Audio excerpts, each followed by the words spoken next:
सध्या जगभरामध्ये Epstein files हा चर्चेचा विषय खूप वेगाने झपाट्याने वाढत आहे. त्यामध्ये अनेक विकृत प्रकरणं त्या ठिकाणी दिसत आहेत आणि हे सगळे पाहिल्यानंतर अचानक मला भारत देश श्रेष्ठ वाटू लागला, महान वाटू लागला. याचं खरं कारण काय आहे, असं का वाटू लागलं? आणि तो आहेच खरा श्रेष्ठ.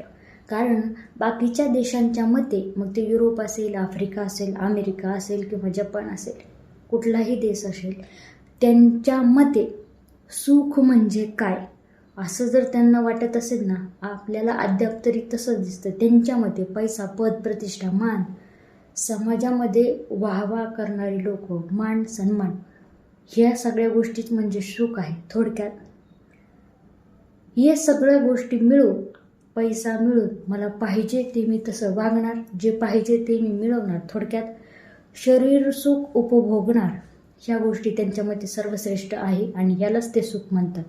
आणि हे सगळं उपभोगून झाल्यानंतर आता काय करायचं हा प्रश्न त्यांना पडल्यानंतर मग या एप्स्टीन फाईल्स सारख्या प्रकरण त्या ठिकाणी घडतात. पण हे आपल्या भारतामध्ये होत नाही का? नीट ऐका. आपल्या भारताला महाराष्ट्र हे साधू संतांची भूमी असं म्हटलेलं आहे. इथं संतांचं वास्तव्य आहे आणि संत त्यांचे विचार या जमिनीमध्ये पेरून गेले. इथंही फार श्रीमंत लोक असतात, धनवान असतात, गुणी असतात, सगळे लोक याही भारतामध्ये आहेत.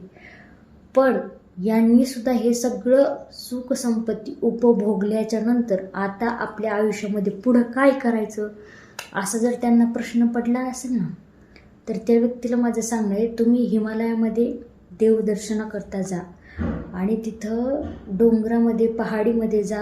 तिथं एखादा साधू बुवा तुम्हाला तपश्चर्या करत असताना दिसेल आणि त्या महात्म्याच्या समोर तुम्ही उभं राहा आणि पुढं उभं राहिल्यानंतर तो महात्मा लगेच म्हणेल, त्याला हा प्रश्न जर विचारला, सगळं उपभोगले, आता मी काय करू? तो म्हणेल, यामध्ये काहीच उपयोग नाही. जे तू भोगलंय ते मी भोगलं नाही आणि मी जे भोगले ते तुला कधीच भोगता येणार नाही. म्हणून भारतभूमी ही फार महत्त्वाची आहे.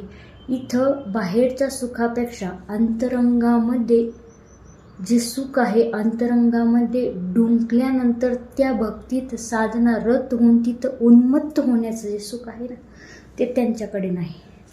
म्हणून मला आपला महाराष्ट्र फार महान वाटतो, भारत देश फार महान वाटतो. कारण इथं अशा वागण्याला मर्यादा आहेत की ज्या तिकडं नाहीत. त्याग आणि मर्यादा ही फार महत्त्वाची गोष्ट आहे, जी की त्यांच्याकडे नाही, ती आपल्याकडे आहे. म्हणून तर साधू संतांनी आपल्याला सांगत गेलेलं आहे, काय बोलला अशी भरली या रंगा. बघा, पटते का तुम्हाला? रामकृष्ण.